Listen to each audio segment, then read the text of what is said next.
You guys get a win. What night was that you got the win? Sunday. You got night, the win on Sunday. You lose in the shootout on Friday, and then you lose again last night. But you did. There's some positive out of that, of course. You do gain some points in the playoff race.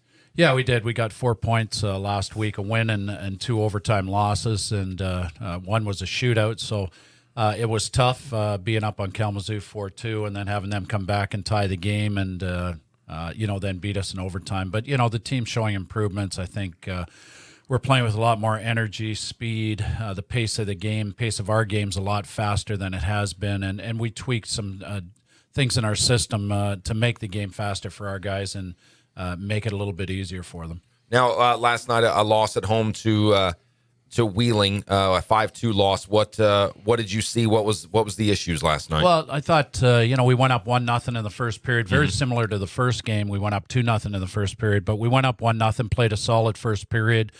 Comer was in net again and played well. And we outshot them in the first period like we did the previous game. And I think things caught up to us in the second period. And, we had some breakdowns, and they scored 4 goals. And like Indianapolis, when we were down 4-1 in the third, I brought that up between periods and just said we can do this. We did it against Indianapolis, who's a good hockey team. So, we scored the second goal with still, I think, 14 minutes to go. Thought we had a chance, but it wasn't to be last night. I think our team ran into a bit of fatigue as well.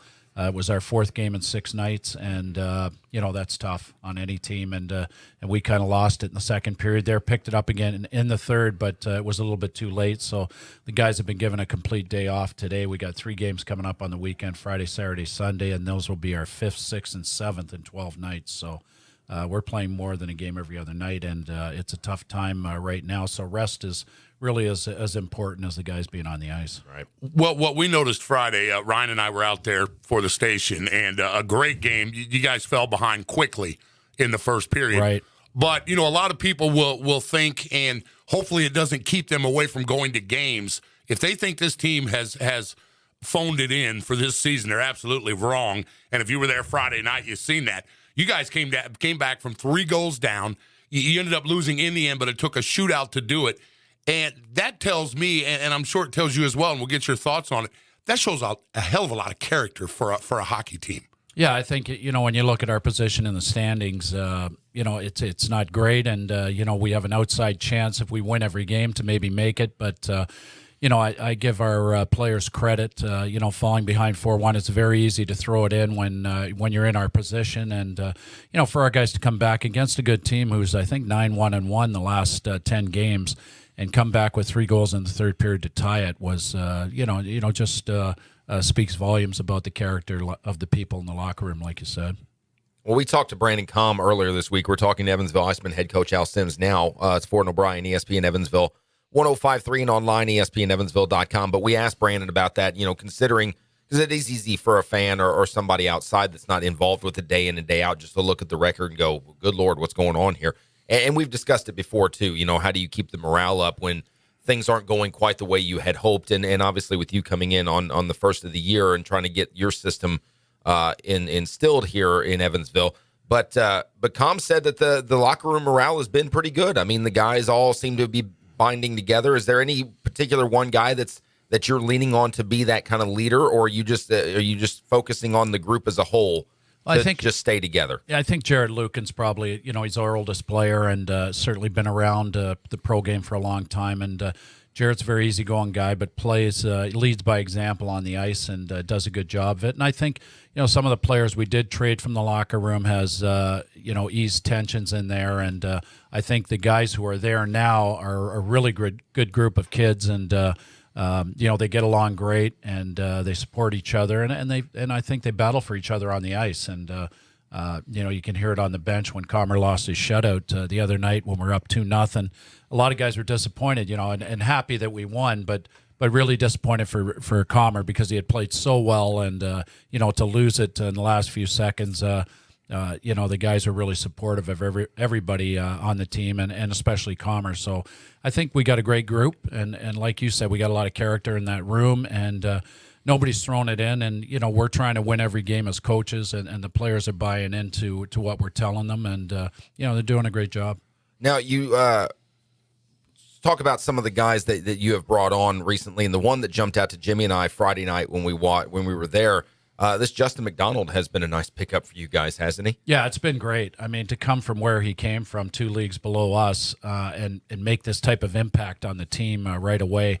I think he's got a point a game, and he's just one of those kids, right place, right time, and seems to pick up points just about every night. So he's been a pleasant surprise. And Braden Pym has come in and scored for us. He's up to 20 goals now, and as a rookie, that's a great future for us to have a rookie with 20 goals in the East Coast Hockey League, and he may end up with 25 by the time everything's said and done. But last night Spencer Humphreys came in, flew in yesterday, so I don't think at his best with a long flight from Greenville, but Spencer's in the future. He's a big kid. He's a young defenseman. He's a rookie, and we're really pleased to have him. He was the highest plus-minus in Greenville when we got him as a defenseman. So, we're building the back end like we talked about earlier in previous shows, and we're starting with the defense and trying to get some defensemen for next year. Well, and that's the thing too. You touch on Humphreys coming in.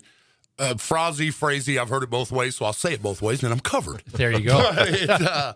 but he was putting the puck in the net or the biscuit in the basket, as we hear around here every now and then. Right. But he was lighting the lamp, however you want to put it.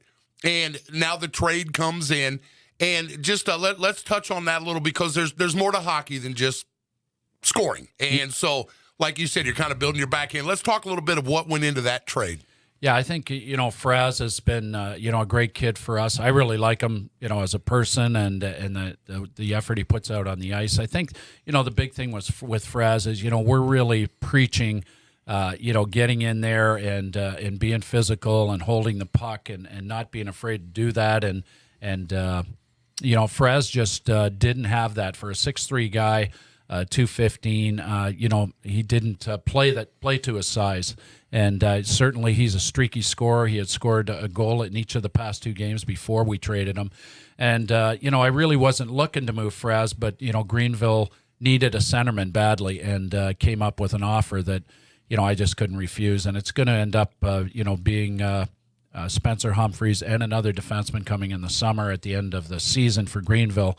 That's really going to help our back end for next year. And I told Fraz it's just something, it's a business, and unfortunately this is part of the business, and it's the part of the business I hate, bringing a kid in and changing his whole future, in the space of about 2-3 minutes. And I hate that part of the job, but, it's something that Greenville offered us that, I had to do for the future of the Evansville IceMen, and that's the most important thing right now. And we're trying to do as many of those deals as we can before tomorrow at 3:00.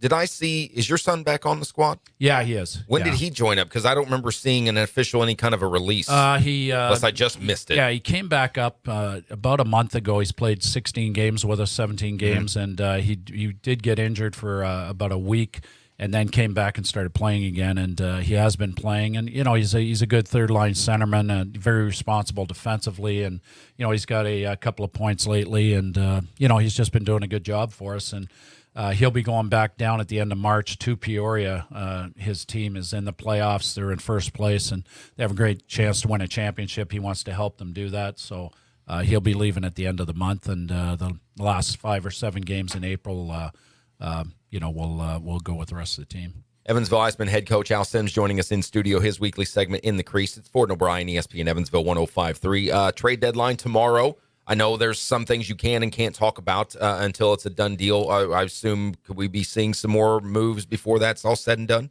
Yeah, like I said, we have a deal done with Kalamazoo that hasn't been announced yet, that we're waiting for league approval for. But again, it's going to help our back end, and it'll help us immediately now with a player coming through now. So I think getting 3 guys for our defense for next year is a top priority for me. And if we can get one more guy before tomorrow at 3, I'll definitely try and do that. Now, how does this? I'm sorry, Ryan. No, go ahead. How does this league work? At the end of the season, guys you have on contract, do you own the rights to them till next season, or is everybody a free agent when the new season starts? Yeah, we put a list together for the league that protects so many players, and each team puts in that list, and then the rest of the players who aren't protected would become free agents, and then you're allowed to go and talk to other people. And all the veterans in the ECHL are free agents. So it's one of those things. Oh, okay. Evansville IceMen head coach Al Sims, next game coming up on Friday. On the road this Friday, aren't you? Yes, in Indianapolis, I think. And we'll have coverage here, of course, on ESPN Evansville 105.3 beginning at 6:20 with the voice of the Evansville IceMen, Sean Pooley. Coach, always a good time. Enjoy our time together, and best of luck on Friday night and this weekend. Hey, great talking to you guys.